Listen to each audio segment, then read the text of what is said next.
Assalamualaikum warahmatullahi wabarakatuh.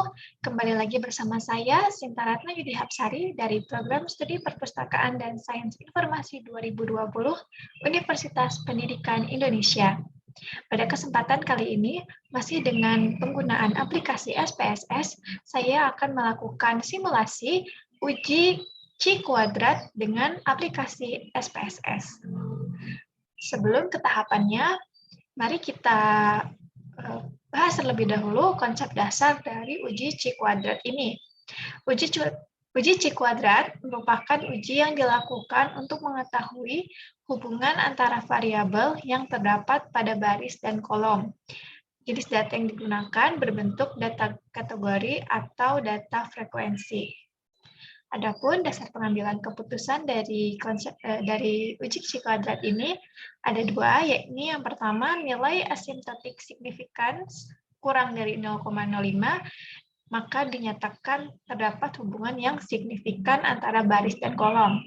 Sedangkan jika nilai asymptotic significance-nya lebih dari 0,05, maka dinyatakan tidak terdapat hubungan yang signifikan antara baris dan kolom. Di sini sebagai contohnya saya mengambil hubungan antara jenis kelamin dengan pendidikan yang telah ditempuh oleh seseorang. Jadi di sini kita akan mengetahui apakah terdapat hubungan antara jenis kelamin dengan pendidikan itu signifikan atau tidak. Pada bagian data ini saya telah mengkelompokkan jenis kelamin dan pendidikan ke dalam kode-kode agar untuk mempermudah proses analisis data. Di sini jenis kelamin perempuan saya memberikan kode 2 dan untuk jenis kelamin laki-laki saya memberikan kode 1. Sedangkan untuk tingkat pendidikannya ada 4 tingkatan. Untuk SMK saya memberikan kode 1, SMA saya memberikan kode 2, S1 saya memberikan kode 3, dan S2 dengan kode 4. Baik, kita langsung saja ke aplikasi SPSS-nya.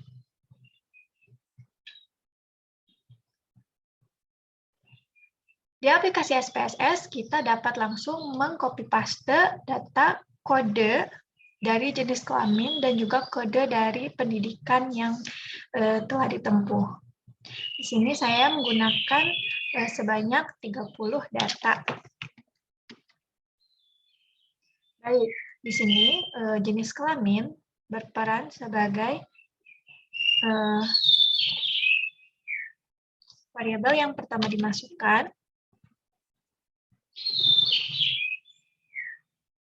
Lalu, pendidikan, kita kopas bagian kodenya ke variabel yang kedua.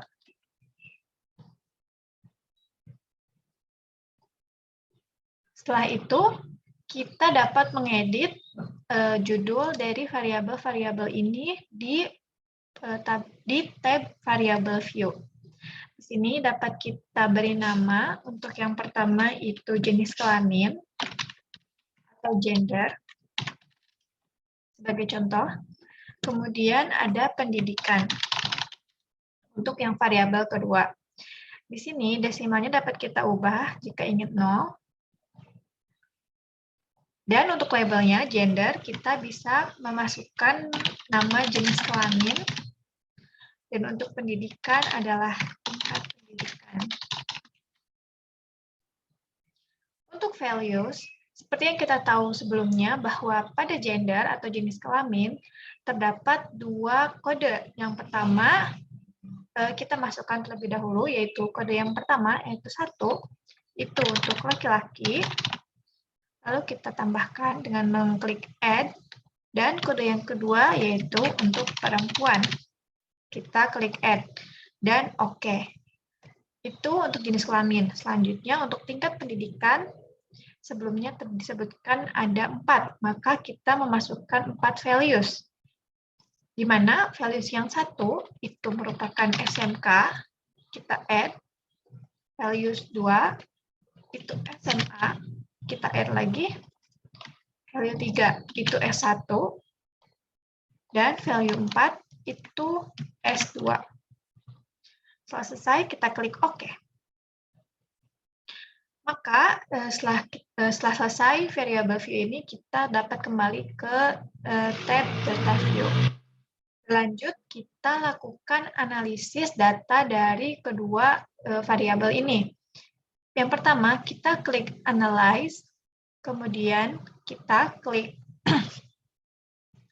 Descriptive Statistik, dan kita pilih Cross Tabs. Karena uji chi-square ini menilai atau ingin mengetahui hubungan atau keterkaitan antara baris dan kolom, maka di sini kita dapat memasukkan pada bagian rows atau baris itu jenis kelamin. Kita masukkan pada tabel rows ini dengan mengklik tanda panah, kemudian tingkat pendidikan pada tabel kolom. Kita klik lagi tanda panah. Kemudian kita klik statistik, dan kita checklist pada bagian chi-square ini. Yang lainnya bisa diabaikan, dan langsung kita klik continue, dan OK. Maka output hasil analisis dapat muncul, dan di sini terdapat 3 data. Yang pertama yaitu case processing summary, kemudian ada cross tabulation, dan ada hasil dari chi-square test-nya. Di sini case processing summary itu menunjukkan data yang dianalisis, yaitu terdapat 30 data yang valid sebesar 100%, artinya semua data telah masuk, missing 0% karena tidak ada yang tertinggal, jadi totalnya ada sebanyak 30 data.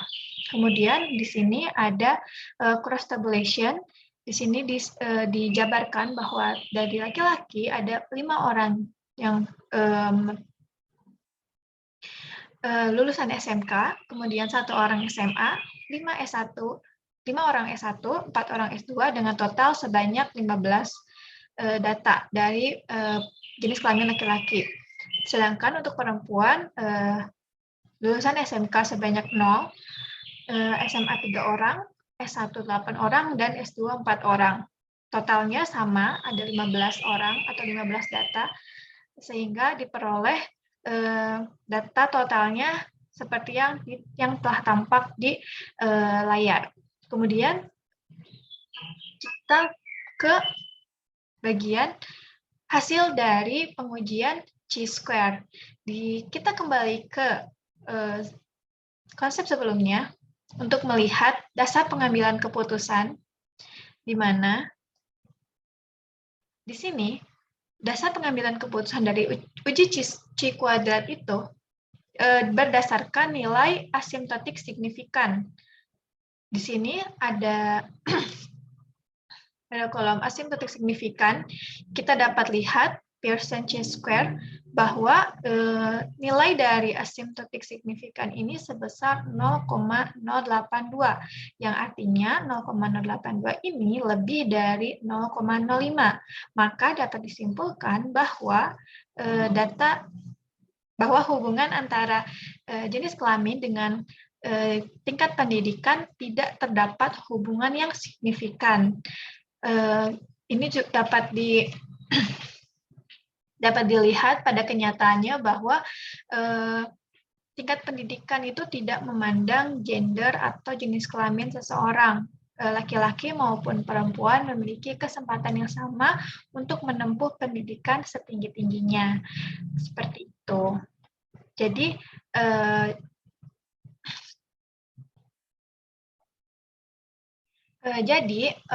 jenis kelamin seseorang itu tidak menentukan seberapa jauh tingkat pendidikan yang dapat ditempuhnya.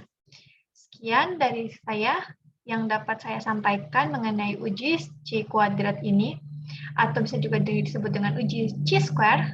Kurang lebihnya mohon maaf. Terima kasih telah menyimak. Wassalamualaikum warahmatullahi wabarakatuh.